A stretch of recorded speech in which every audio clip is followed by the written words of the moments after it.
What's going on, guys? Seasoned Brad here. So today I want to discuss the Tesla Model 3. I've owned my Model 3 for about a year now, and I put about 16,000 miles into the vehicle. And I have to say it is the best car I've ever owned. Now, I opted for the long range version of the car, mostly because when it comes to electric vehicles, to me, range is the most important thing. So the car came with a mobile charging cable, which I keep plugged into my garage. It's so easy to come home, plug the car in for the night, and then wake up the next morning with essentially what is a full tank every morning. So I live in Lexington, Kentucky, which is one of the bigger cities in the state. Here we only have one set of superchargers in our local mire, which is somewhat surprising considering the sheer number of Teslas I see driving around the city. I rarely have to stop and use it because I charge mostly at home. On rare occasions, I'll use that supercharger, for example, if I'm traveling a long distance and want to top the battery off to 100% in a hurry. And on those few occasions I've had to use that supercharger, rarely have I had to wait in line to use it, but it does happen sometimes, which definitely highlights the need for more superchargers in this area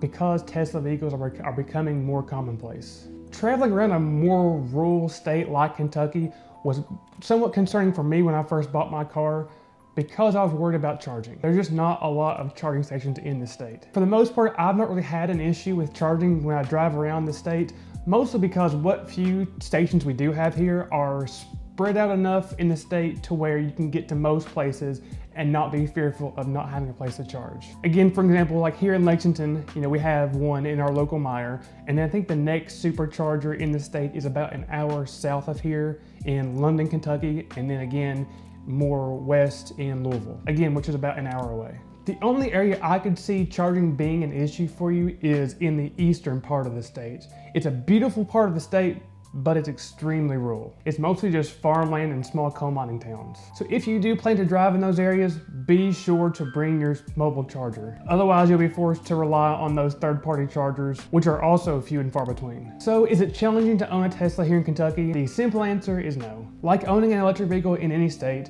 as long as you're consciously aware of where you're going and what charging options are available in those areas, it's really not a problem. So if you live in Kentucky and you're thinking about buying a Tesla or any other electric vehicle for that matter, I would highly recommend researching some of the charging options that are available in your city or the surrounding counties if you don't plan to charge at home, especially if charging at home just isn't an option for you. The state definitely is in need of more superchargers, especially as more and more people buy Tesla. But there isn't so few charging stations where traveling in the state isn't possible. And this is only going to improve as more and more stations get built in the next few years. But anyways, guys, that's it for today. If you live in Kentucky and you're thinking of buying a Tesla or any other electric vehicle, let me know in the comments down below. And if you would, take a second, subscribe to the channel, and as always, have a good one.